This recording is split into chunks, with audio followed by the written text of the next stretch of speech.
one of the highest profile athletes right now in baseball, along with one of the most highest profile performers out there, only post 6,000.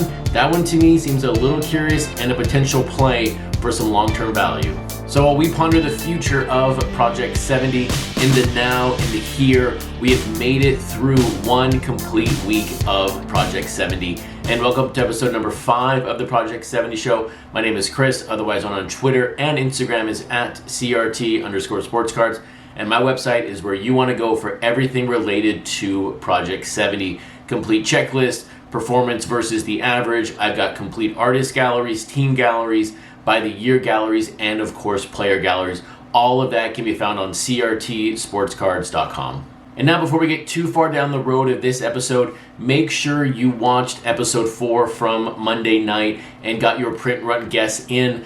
Blake Jamieson is of course donating 3 of his Andrew McCutchen cards for a free giveaway, and then I'm giving away Lauren Taylor's Aaron Judge card for the person close to the print run. The only caveat of course is the print run has to be in before the buying window ends, and you have to be subscribed to the channel. But again, we are giving another card away tonight from the Wednesday releases. I'll talk about that here shortly. But as we sort of transition further and further into the set, the comparisons to Project 2020 are going to end. And I think I had one big realization today when I saw one of the artist cards from yesterday, and I think it's really going to speak to the fact of Project 70 is ultimately going to win where Project 2020 failed. And I'm not talking about the shipping. And by the way, it is just fantastic that as of this morning, they were already live Project 2020 Ermsey Tatises on eBay. It is great that Tom's had some foresight to go and print a lot of these ahead of time and get these basically in the mail the day after the print window ended or the buying window ended. So very, very nice job, Topps, there for getting these out to collectors quickly. We will see if it holds. We have a long way to go, but if they can get out nearly 20,000 cards or 25,000 cards within a week or two, that is a good sign for the future. And so although it is Wednesday in Project 70, we do need to step back one day and recap the cards that came out on Tuesday. When it came to the Tuesday releases, we had the Project 70 Power Couple release their first cards in the set, and we had King Saladin open up his range a little bit with his Bryce Harper. This was a card, when you look at Saladin's 20 card run in Project 2020, I didn't really expect, but I did really like this Bryce Harper, and it was from 1999 Topps. So I think it was a very, very nice debut for King Saladin in Project 70.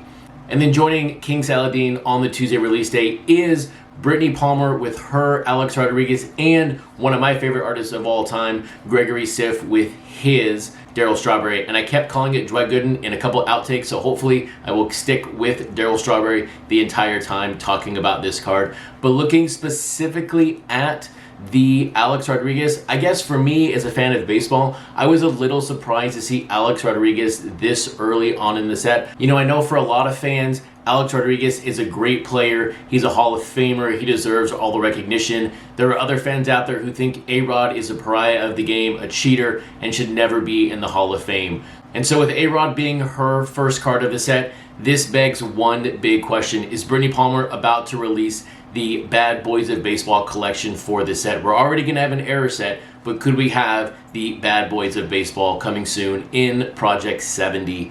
And then taking a look, of course, at the third card of the day, Darryl Strawberry's Gregory Siff. And I really hope you caught Siff's real sort of hype video around this card. And I think this is the moment, this is the card where I realized Project 70 is going to win where Project 2020 really failed. And let's be real, Project 2020 won in a ton of different areas, but where the one area the artists were limited at was with the subjects. They were confined to 20 players over the course of the year. So they could get creative, but they couldn't really get as creative as they wanted to. But now Topps has unleashed the artists to do whatever they want. And when you think about Gregory Siff, being a Mets fan, he only grew up 15 minutes from Shea Stadium. Darryl Strawberry, I can only presume, is a player that really means a lot to him. So when you think about an artist's passion behind a card, this is the card, and these are the cards, and this is the set that you're going to find it. So whether you like Gregory Siff or you like Blake Jamieson or CES or Infinite Archives,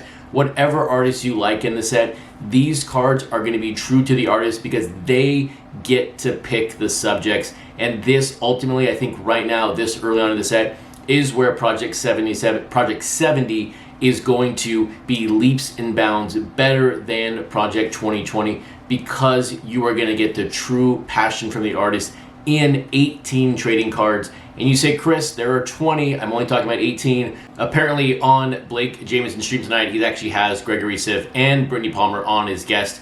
He mentioned the fact that they are releasing 18 players, and then the other 2 cards are reimagined packs, the way the packs are designed over the course of Project 70. So we will see. I don't see anything confirmed, but I presume if Blake is talking about it, that is just good as gold when it comes to this set. So we are going to see 18 players and then 2 reimagined packs in the future. And please, I can't wait for someone to release a 1991 Topps pack. But we'll come back to talking about reimagined pack designs here in the near future. Let's now cover the Wednesday cards in Project 70. And also one of these cards is going to be given away for free. And this one was actually a very difficult decision to pick, but I do have, of course, one simple rule. The card that I am giving away is never going to be one that I am buying personally, so that it gives you, the winner of the contest, a potential at the Rainbow Foil and or potentially the Gold 1 of 1.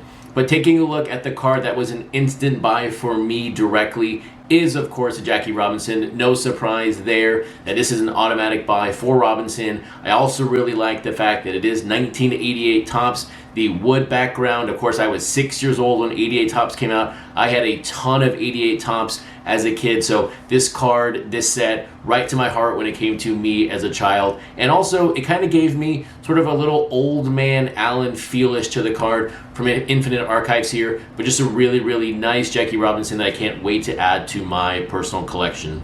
And so that leaves us just 2 cards remaining. We have Roberto Clemente by Sean Weatherspoon, which I hope I'm pronouncing right. If I'm not, I apologize. And then we also have Christian Yelich being released by CES. And when it came down to which card am I giving away for free, it came down to one simple fact.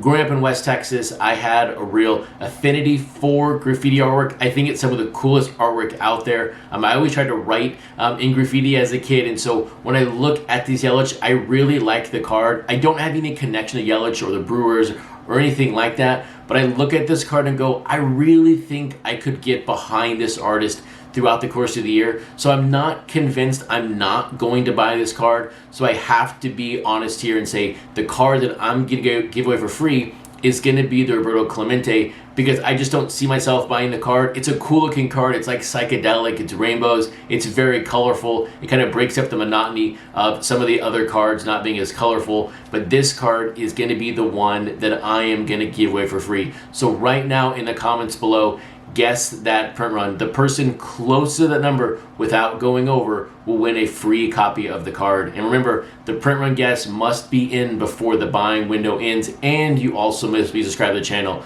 So if you're not subscribed, hit that button below. And I'll leave you with one final number for the night, taking a look at the pre-order totals for the Monday cards. And it is still very strange that it's Wednesday night and we've not seen the print runs, but if you've not bought the Monday cards, you can still do it on Topps.com. But on eBay specifically, after 48 hours now of these cards being up more than 48 hours, Lauren Taylor's Aaron Judge leads the way at over 70 pre-orders, and then Jameson, and we have the Sioux Surgeon with his Griffey just in the 20s. So there's a massive divide here on the Taylor and the other 2 cards. But then again, when it comes to the Griffey, there is the 1 of 1, someone winning the free shoes in the promotion. So it's going to be very interesting to see where these print runs land. But right now at the moment, Judge and the Yankees is reigning supreme on eBay when it comes to the Monday cards in Project 70. With that, have a fantastic Wednesday and Thursday in the set, and I'll see you back on Friday evening for episode number 6 of the Project 70 show.